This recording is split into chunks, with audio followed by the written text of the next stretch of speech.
Vote দিব কিসে? সাহেবের প্রতীক আছে, গণতন্ত্রের প্রতীক আছে, গণতন্ত্রের প্রতীক আছে।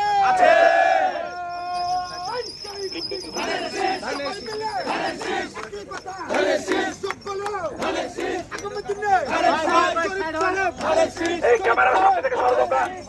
সেতু ভাই ক্যামেরার সামনে থেকে সরেন, ক্যামেরার সামনে থেকে সরেন।